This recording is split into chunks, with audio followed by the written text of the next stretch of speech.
Ajarkan juga adik-adik di Matius 5 ayat 13 mengenai garam dunia dan terang dunia. Nah, kamu adalah garam dunia dikatakan di Matius 5 ayat 13. Ya, kamu adalah garam dunia. Jika kamu menjadi tawar, dengan apakah garam itu diasinkan?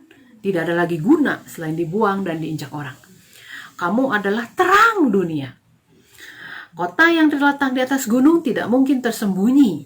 Ya, demikian hendaklah ayat 16, terangmu bercahaya di depan orang supaya mereka yang melihat perbuatanmu yang baik dan memuliakan Bapamu yang di sorga.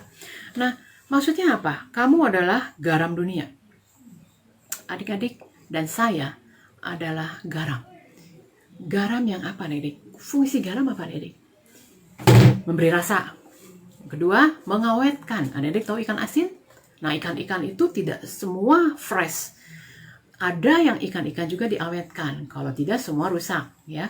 Nah, jadi ikan yang diawetkan, pada saat zaman dulu tidak ada lemari es, adik-adik, mereka pakai garam untuk mengawetkan makanan. Seperti contoh ikan asin. Ya, kalau sekarang ikan asin diawetkan karena juga supaya tahan lama. Nah, jadi garam memberi rasa. Garam mengawetkan. Mengawetkan dalam arti apa, adik-adik? Ya, mengawetkan dalam arti adalah, adik-adik pernah nggak begini? Contoh ya. Adik-adik pernah ketemu teman di lingkungan kalian, ada beberapa orang sedang berkelompok, sedang ngomongin nih, si ini nih, ya. Nah, lalu datanglah seseorang temanmu, lalu bilang, lagi ngomongin siapa sih? Saya lagi ngomongin si itu tuh, si A, tau nggak? Kemarin tuh gini, heboh adik-adik. Tapi temanmu ini langsung bilang, sudahlah, jangan bicarakan dia lagi, kasihan loh, ya. Nah, adik-adik, pernah nggak adik-adik ketemu orang seperti ini? Kalau adik-adik pernah, dialah garam itu. Garam itu dalam arti apa? Menolong, memperlambat efek-efek dari dosa. Ya, jadi garam itu apa? Menahan orang lain supaya nggak berbuat dosa, nggak bergosip, nggak mengutuk, ya, nggak ikut-ikutan. Nah, ini fungsi garam. Adik-adik, sekali lagi ya. Jadi garam adalah pengikut Kristus disebut garam dunia. Kenapa? Karena pengikut Kristus menjadi contoh teladan, menolong, memperlambat, atau menahan efek-efek dari dosa. Maksud apa sih efek-efek dari dosa? Oke, sekarang gini, adik bergosip tentang si A, balik lagi tadi cerita. Adik gosip, si A katanya begini-begini loh. Lalu yang tidak percaya, yang tidak tahu kisah sebenarnya jadi percaya. Setelah itu, mereka menjadi membenci si A karena gosip tadi. Adik benci dosa nggak? Dosa. Maka adik-adik, kalau yang bergosip sedemikian sehingga membuat teman yang lain membenci si A, adik-adik, setelah itulah efek dosa. Adik sudah membicarakan dan efeknya apa? Jadi benci. Udah jadi benci gimana? Musuhan. Udah musuhan gimana? Nggak ngomong sama dia sampai beres sekolah, sampai lulus kelas 9, sampai lulus kelas 12. Wah, bahaya adik-adik, gawat ini. Lalu si A dikucilkan, si A menangis, membuli deh jadinya, dibully gitu ya. Nah, adik-adik, ini adalah efek-efek dosa. Jadi adik-adik hati-hati ya dengan apa yang kita lakukan. Anak-anak kerajaan Allah harus punya karakter menjadi garam dunia. Yaitu apa? Menahan efek-efek dosa. Kalau garam bagi makanan untuk menahan kebusukan, mengawetkan. Nah, kita sebagai anak Tuhan harus jadi garam dunia, yaitu apa? Menahan dosa, menolak dosa, menolong, memperlambat. Jadi adik-adik jadi teman yang memberikan garam kepada sekitarnya, memberi rasa. Rasa itu apa? Rasa kasih Tuhan. Rasa apa? Rasa kesabaran Tuhan. Rasa apa? Rasa murah hatinya Tuhan. Adik-adik, rasa apa? Rasa friendshipnya Tuhan.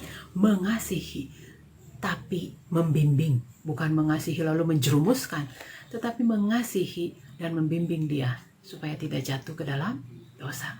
Inilah garam dunia, adik-adik. Lalu adik-adik juga dikatakan, yang sudah percaya Tuhan dikatakan, Yesus mengatakan apa? Kita juga disebut terang dunia. Terang dunia itu apa? Ya, bahwa kita ikut teladan Tuhan, membiarkan terang kita bersinar di hadapan manusia, sehingga mereka memuji Allah ketika mereka melihat perbuatan-perbuatan baik kita. Ketika adik-adik menolong orang teman yang jatuh, adik jadi terang nggak? Ya, ketika adik-adik mungkin melihat pengemis ya yang sungguh udah kelihatannya lapar, tidak makan, adik-adik mau memberikan makanan kepada mereka.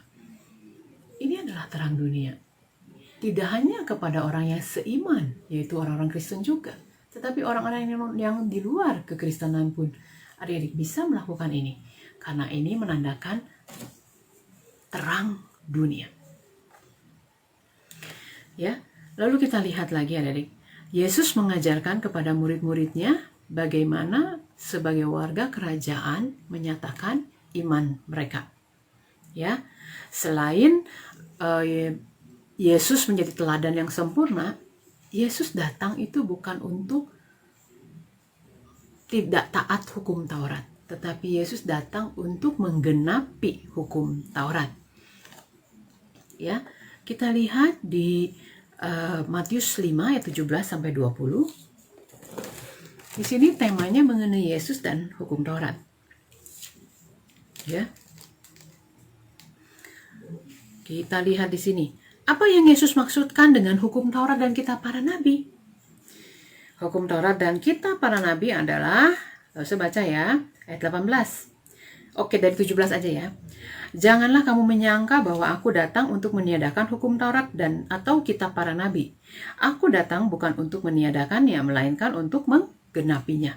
Karena aku berkata kepadamu, sesungguhnya selama belum lenyap langit dan bumi ini, satu iota atau satu titik pun tidak akan ditiadakan dari hukum Taurat, sebelum semuanya terjadi. Nah, jadi hukum Taurat dan kitab para nabi adalah keseluruhan daripada perjanjian lama, ya. Nah, Yesus memelihara hukum Allah yang sempurna. Yesus taat, ya, dan mengajarkan kepada pengikutnya, mereka harus mempraktekkan dan mengajarkan perintah-perintah hukum Taurat juga, ya. Tapi adik-adik mengerjakan, kalau kita membaca firman Tuhan ya, adik-adik lihat dari Kejadian, Keluaran, ya, kemudian Bilangan, Ulangan, ya, Imamat. Adik-adik di situ banyak sekali perintah-perintah.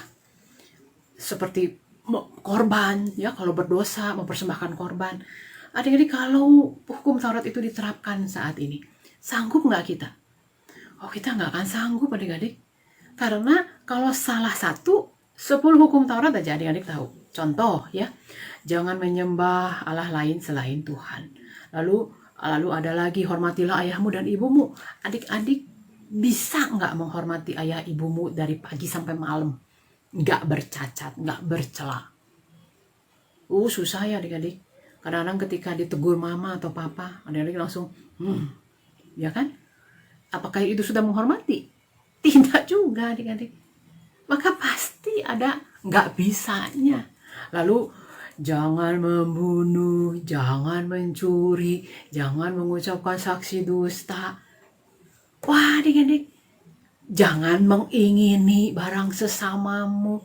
Adik-adik pengen ngelihat temen punya tas bagus atau mainan bagus, HP yang bagus, lalu iri. Itu aja udah dosa adik-adik. Lalu bagaimana? Bisakah kita melakukan seluruh hukum Taurat ini? Jawabannya, no, tidak bisa adik-adik. Kita tidak bisa melakukannya, karena ini adalah aturan-peraturan yang begitu detail. Kita